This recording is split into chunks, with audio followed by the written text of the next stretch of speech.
والصلاة والسلام على سيد الأنبياء والمرسلين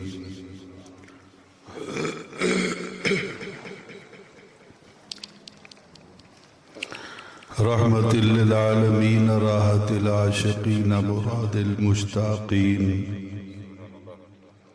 سيد الأنبياء عظيم الرجاء عميم الجود والعطاء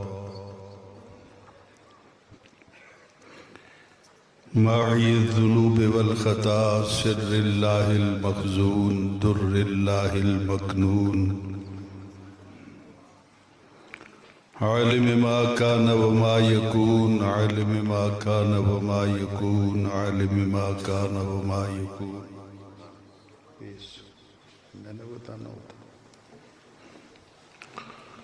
نور الأفئدة والعيون سرور القلب المحزون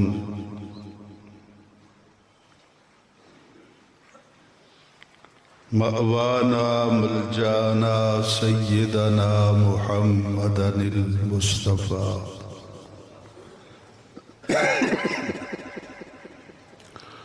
وعلى آله وأصحابه أجمعين أما بعد فقد قال الله تبارك وتعالى في كلامه الكريم فأعوذ بالله من الشيطان الرجيم بسم الله الرحمن الرحيم الله لا إله إلا هو الحي القيوم لا تأخذه سنة ولا نوم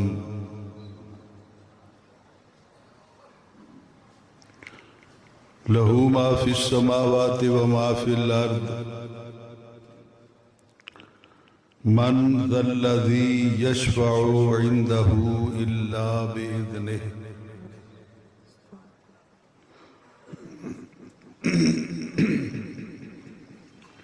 صدق الله العظيم وبلغنا رسوله النبي الكريم الأمين ونحن على ذلك لمن الشاهدين والشاكرين والحمد لله رب العالمين صلوا وسلموا على النبي الكريم الصلاة والسلام عليك يا رسول الله الصلاة والسلام عليك يا حبيب الله آپ میں سے اگر کچھ لوگ خوف زدہ بیٹھے ہیں کہ درود و سلام پڑھنے سے کوئی آپ کے خلاف قانونی دفعہ لگ جائے، پورے ورلڈ کے اندر اس وقت ہم دعویٰ کر سکتے ہیں کہ کسی کا عقیدہ اگر صحابہ کے عقیدے کے مطابق ہے، اہل بیت کے عقیدے کے مطابق ہے، اولیاء کاملین کے عقیدے کے مطابق ہے، اللہ اور اس کے رسول کے فرمان کے مطابق ہے، تو وہ صرف یا رسول اللہ کہنے والوں کا عقیدہ ہے۔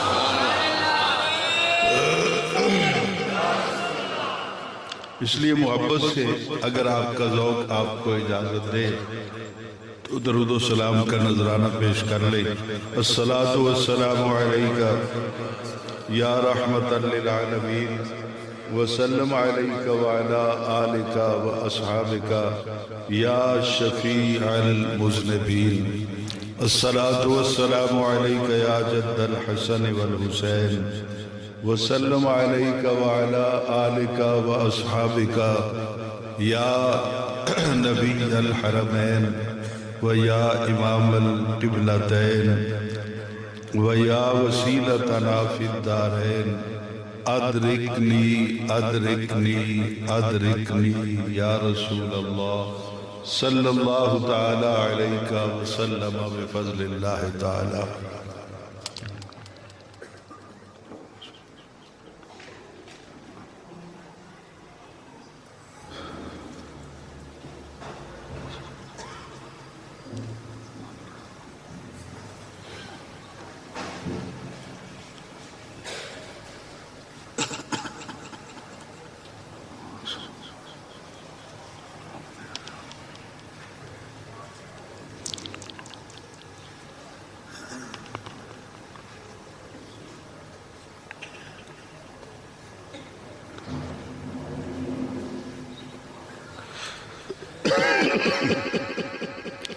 زیب محفل صدر مجلس قافلہ سالار اہل سنت میر کاروان اہل محبت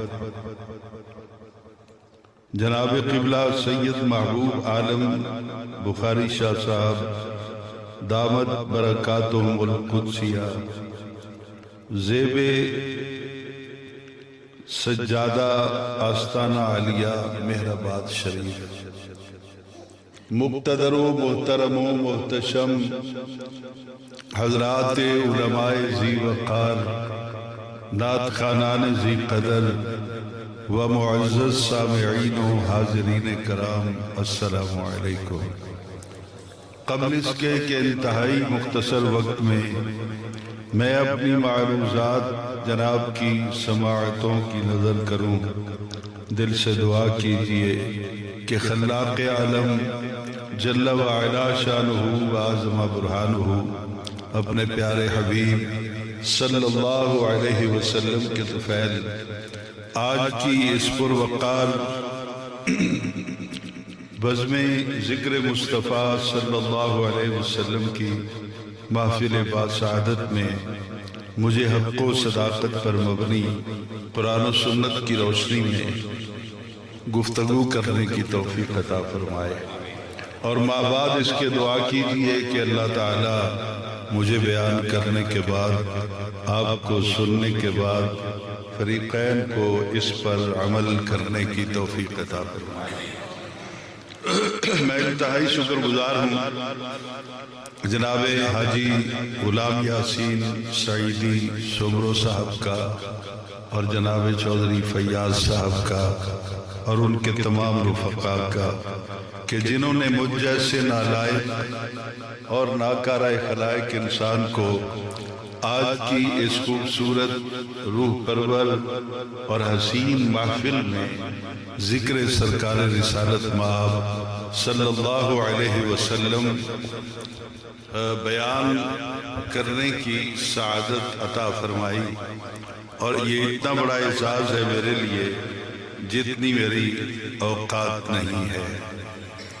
ابھی جب میں اسٹیج پہ پہنچا جناب صدر تو قبلہ حافظ صاحب نے مجھے یہ چٹ عنایت فرمائی اور مجھے حکم ملا کہ میں نے آج گفتگو کرنی ہے نبی اکرم صلی اللہ علیہ وسلم کی صفت شفاعت کے بارے میں، کہ حضور اپنے غلاموں پر کتنی شفقت فرمائیں گے اور ہم حضور کی شفاعت پر کتنا اعتماد کر سکتے ہیں، ہمیں بخشش کے لیے کوئی سہارا ملے گا قیامت والے دن، اور اس سلسلے میں قرآن مجید فرقان حمید کا نقطہ نظر کیا ہے یہ میں آپ کی سماعتوں کی نظر کروں گا، اور میں اس وقت وطن عزیز کے حالات کو بھی سمجھتے ہوئے کوشش کروں گا کہ کم وقت کے اندر، تاکہ بعد میں آنے والے جو مہمان ہیں ان کے لیے بھی ٹائم بچ جائے،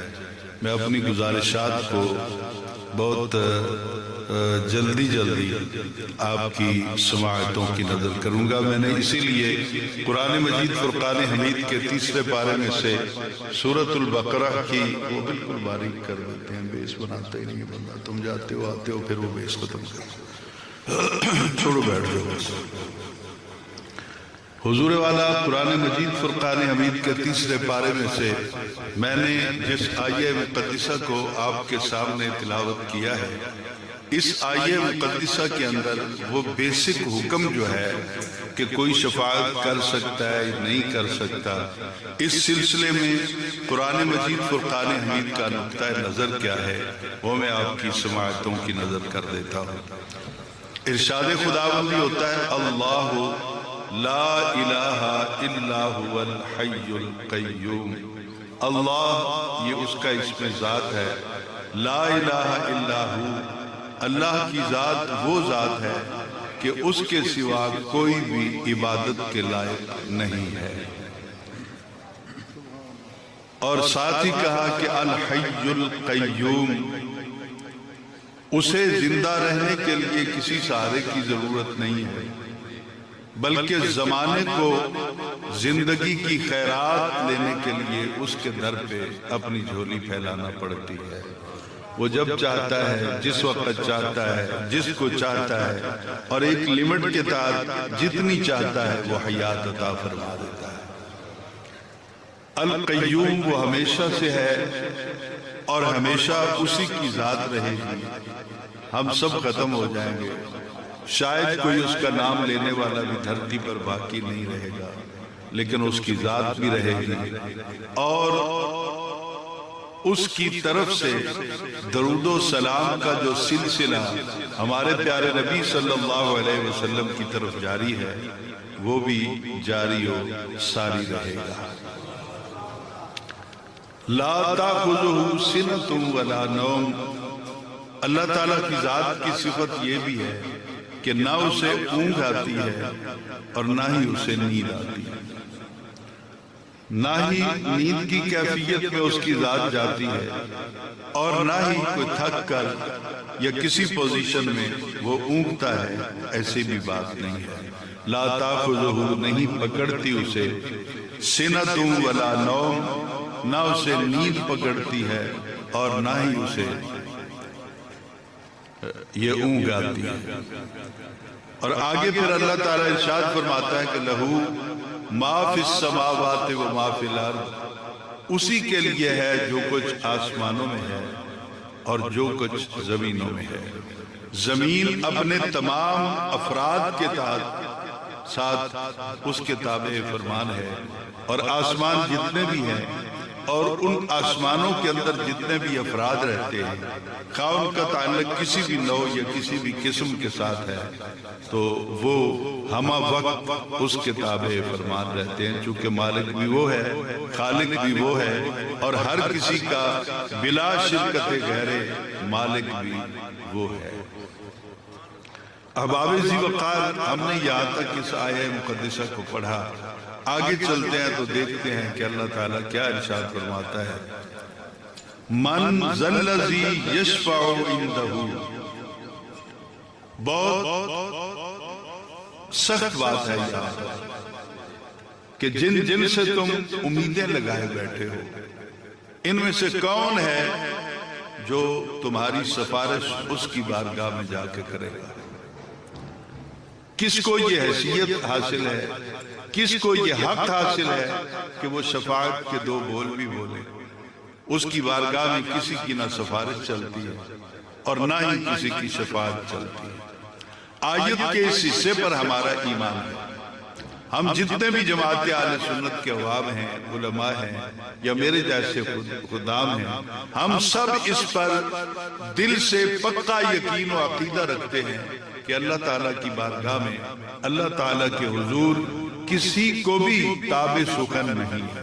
کوئی بات نہیں کر سکتا کہ یا اللہ اس کو بخش دے، یا اللہ اس کو بخش دے، میں اس کی سفارش کرتا ہوں، میں اس کی سفارش کرتا ہوں۔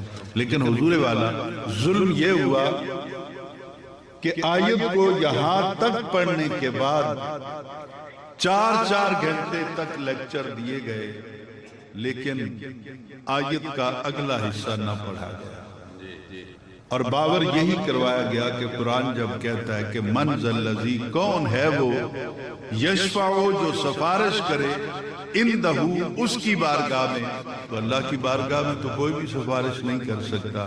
حضور جو ہمارے عوام الناس لوگ ہیں وہ یہاں پر پریشان ہو جاتے ہیں کہ مشہور آیت ہے آیت الکرسی، اور اس کے اندر جب یہ الفاظ موجود ہیں کہ کس کو یہ جرت ہے کہ اللہ کی بارگاہ میں سفارش کرے، تو ہمیں خام خواہ یہ علماء اس طرح کی باتیں کیوں سناتے ہیں کہ قیامت والے دن نبی پاک ہم گناہگاروں کو بخشوائیں گے، ہمیں جنت میں لے کے جائیں گے، جبکہ قرآن کہتا ہے کہ من ذا الذی یشفع عندہ، کس کو جرت ہے یا کون ہے وہ اس کائنات کے اندر جو اللہ کی بارگاہ میں کسی کی سفارش کرے؟ حضور والا بات اگر یہیں تک ہوتی، آیت ختم ہوتی یا یہاں پہ کلام ختم ہو جاتا، تو ہم بھی آرام سے گھر بیٹھ جاتے، ہمیں الجھنے کی کیا ضرورت ہے؟ یہ قرآن پاک میرے پاس اسٹیج پر موجود ہے، کوئی ساتھی بھی اگر تسلی کرنا چاہے تو من ذا الذی یشفع عندہ پہ کلام ختم نہیں ہوتا، آگے الا حروف استثنائیہ میں سے ہے، اور اس کے بعد بِإِذْنِ ہی کے الفاظ موجود ہیں۔ من ذا الذی یشفع عندہ الا بِإِذْنِ، کس کی جرت ہے کہ اللہ کی بارگاہ میں کسی کی سفارش کرے اور کسی کو بخشوا کے اللہ تعالیٰ کے عذاب سے بچانے؟ کس کی جرت ہے؟ اور خود اللہ کہتا ہے الا باذن، کسی کی جرت نہیں، یہ صرف ان کا مقام ہے جن کو اللہ تعالیٰ خود حکم دے گا کہ تو کہتا جا میں بخشتا جا۔ یعنی یہی آیت جو ہمارے مخالف پڑھتے ہیں اور ہمارے خلاف پڑھی جاتی ہے کہ وہ سفارش نہیں کر سکتے، نبی اکرم صلی اللہ علیہ وسلم کی ذات جو ہے وہ سفارش نہیں کر سکتی، کوئی بھی ان سے امید نہ لگا، بلکہ بہت کچھ لکھا گیا کہ محمد اور علی جن کا نام ہے وہ تو کچھ بھی نہیں کر سکتے، بہت کچھ کہا گیا۔ میں یہاں پہ تلخیاں بانٹنے کے لیے نہیں آیا، میں تو سرکار کی محبت کا جام پلانے کے لیے آیا ہوں، تاکہ زمانے کو پتا چلے ادھورا کلام پڑھنے والے کون ہیں اور پورے کلام پہ ایمان رکھنے والے کون ہیں۔ من ذا الذی یشفع عندہ الا باذنہ، کون ہے جو اس کی بارگاہ میں سفارش کرے؟ الا باذنہ۔ تو اللہ تعالیٰ جس کو اذن دے دیتا ہے، اللہ تعالیٰ اذن دینے کا مطلب یہ ہے کہ کسی کو اختیار دے دے۔ اب بھی سابقہ ادوار کے اندر بھی جب سے میں نے تو ہوش سنبھالا ہے، اور باقاعدہ جب سے میں نے جماعتی سطح پر میں نے کچھ ذمہ داریاں سنبھالی ہیں، میں نے حکومتوں کو بنتے بھی دیکھا، حکومتوں کو ٹوٹتے بھی دیکھا۔ ہر دور کے اندر کچھ وزیر تو ہوتے ہیں لیکن ان کے پاس گورنمنٹ کی طرف سے اذن نہیں ہوتا، اختیار نہیں ہوتا، وہ تنخواہ لیتے ہیں، ان کی گاڑی پر فلیگ لگ جاتا ہے، آگے پیچھے پولیس پروٹوکول دیتی، سب کچھ ہوتا ہے، لیکن وہ ایک سائن کر کے کسی کا ٹرانسفر بھی نہیں کرا سکتا۔ گورنمنٹ سیاسی طور پہ اس کو رشوت دیتی ہے تاکہ اس کا منہ بند رہے، ایسا ہوتا ہے۔ تو اذن کا مطلب ہوتا ہے اختیار دینا۔ اب قرآن مجید فرقان حمید کی میں ایک اور آیت پڑھوں گا اور اس کے بعد پھر ہم اپنی منزل کی طرف چلیں گے بہت جلد۔ یہ میرے ہاتھ میں قرآن مجید فرقان حمید کا پارہ نمبر 17 ہے، پارہ نمبر 17 کا آخری رکوع ہے۔ اگر اللہ تعالیٰ کبھی توفیق دے دے، من کی دنیا کے اندر کبھی اگر ہلچل مچ جائے اور آپ کا روحانی سلسلہ جو ہے وہ آپ کو اس طرف اکسائے، تو پھر یہ 17ویں پارے کے آخری رکوع کی پہلی آیت ہے، اس کو بھی سن لیجئے۔ اس میں بھی بالکل اسی طرح کے حالات کو بیان کیا۔ یا ایھا الناس، اے لوگو، غور سے سنیے گا، اے لوگو، ضرب مثل، تمہارے سامنے مثال بیان کی جا رہی ہے۔ ابھی کوئی کسی کا ترجمہ اٹھا لیں مسجد سے، میرے پاس جو ہے یہ ترجمے والا نہیں۔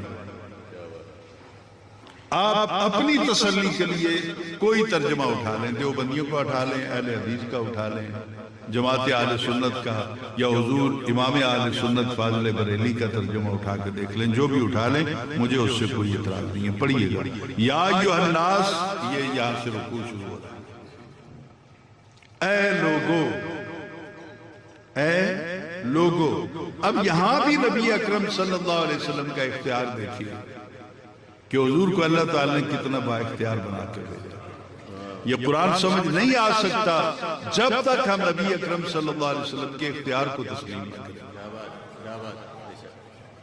آج میں کچھ سوچ کے اور آیا تھا، لیکن میرے ذمہ جو سبجیکٹ لگا اب میں نے اس پہ بات کر رہی ہے۔ صرف ایک بات کروں گا کہ پہلے پارے کے اندر سورۃ البقرہ کا دوسرا رکوع شروع ہو رہا ہے۔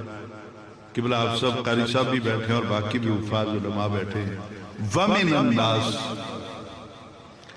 الناس کا معنی بنتا ہے اے انسانوں، بابا آدم کی اولاد، اس میں کیٹیگری کوئی نہیں۔